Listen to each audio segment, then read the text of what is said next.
Pétreux.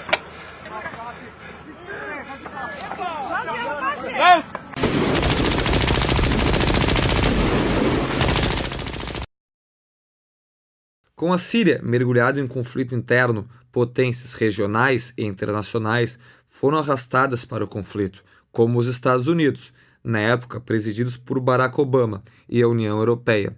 Em reunião realizada na sede das Organizações das Nações Unidas, a ONU, em 2011, países pediram a saída de Bashar al-Assad do regime sírio. A moção tinha recebido os 9 votos a favor necessários para a aprovação do Conselho. Porém, a Rússia, principal aliada do regime sírio, e a China vetaram a resolução da ONU que condenava o regime.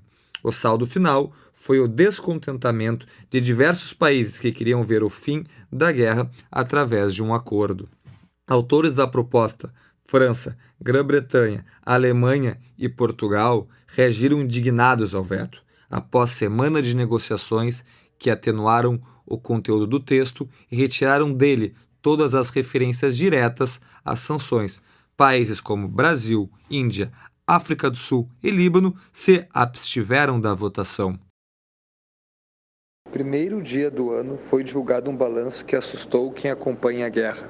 O Observatório Sírio de Direitos Humanos informou que o ano de 2013 foi o mais sangrento desde o início do conflito em março de 2011. Os números chegaram a mais de 90 mil mortos na Síria. Se estender os locais de morte, o balanço chega a mais de 130 mil mortes desde o início da guerra. Entre os mortos estão 7 mil crianças. A grande maioria desses casos documentados pela ONU são homens, mas os peritos que analisam esses dados não conseguem distinguir entre combatentes e civis. Uma das primeiras forças a mergulhar na guerra foram os grupos sunitas que lutam para derrubar a ditadura de Assad. Entre os chamados grupos moderados, que recebem esse nome por não serem adeptos ao radicalismo islâmico. A maior expressão é o Exército Livre da Síria, ELS. A organização conta com o respaldo das potências ocidentais, lideradas pela Europa e Estados Unidos. Também recebe apoio da Turquia e da Arábia Saudita, principais inimigos de Assad na região. É por isso que a guerra na Síria, além de ser uma disputa interna pelo poder, reflete a rivalidade entre 2 países-chave no Oriente Médio, o Irã e a Arábia Saudita. Extremistas islâmicos. Entre os grupos que querem derrubar Assad, além dos rebeldes moderados, há facções extremistas islâmicas, que estão fragmentadas em diversos grupos. Uma das organizações que mais conquistaram terreno, principalmente nos primeiros anos do conflito, foi a Frente Al-Nusra, o braço da rede extremista Al-Qaeda na Síria. Posteriormente, a partir de 2013, o grupo terrorista Estado Islâmico aproveitou-se da situação de caos criada pela Guerra Civil e, vindo do Iraque, avançou de forma avassaladora e brutal, ocupando metade do território sírio, até ser reconquistada pelo regime de Assad. A cidade de Alepo era dominada pela Al-Nusra e pela Jaish al-Islam, também ligada à Al-Qaeda. A Síria estava afundando rapidamente. Indício de armas químicas acumulavam-se, refugiados escapavam e o dinheiro continuava a chegar até grupos jihadistas, incluindo aqueles que se tornaria no futuro o Estado Islâmico. Novos combatentes entravam em campo.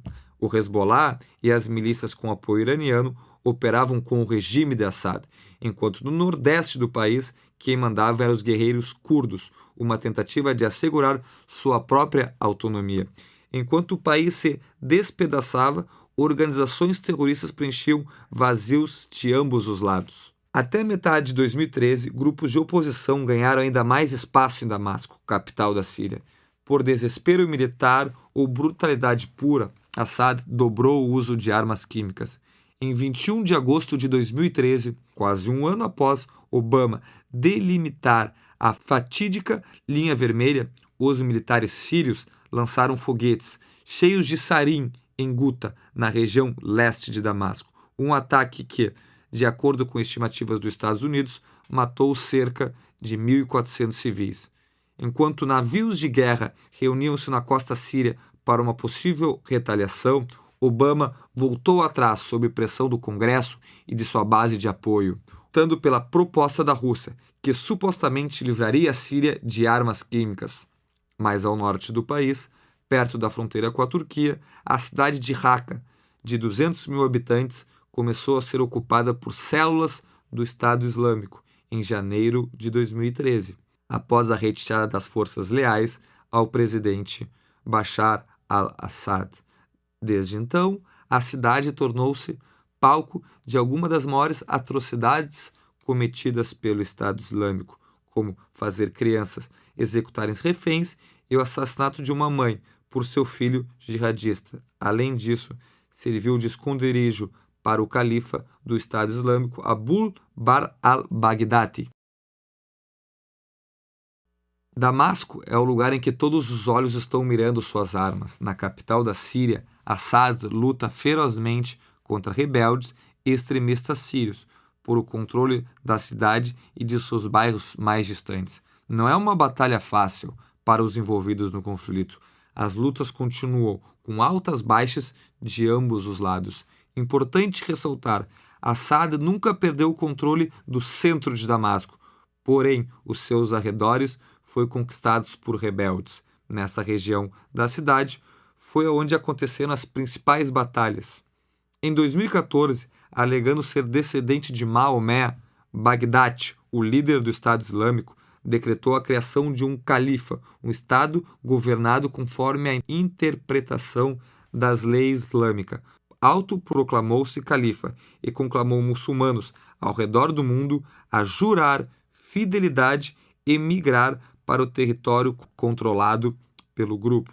Como era de se esperar, o Estado Islâmico se expandiu pela Síria e pelo Iraque. Em 2014, seu território tinha aproximadamente o tamanho da Grã-Bretanha, e os militantes agora estavam não só ameaçando o regime de Assad, como também do Iraque, no qual Washington havia gastado bilhões de dólares para remendar grosseiramente. Foi nesse momento que o governo de Obama decidiu agir na Síria. Enquanto manchetes internacionais focavam na execução de americanos reféns do Estado Islâmico, mais de 76 mil sírios foram mortos apenas em 2014, o maior número de mortes anuais do conflito, e 1,3 milhão de sírios fugiram para países vizinhos. Centenas de milhares tiveram que se deslocar dentro da Síria também.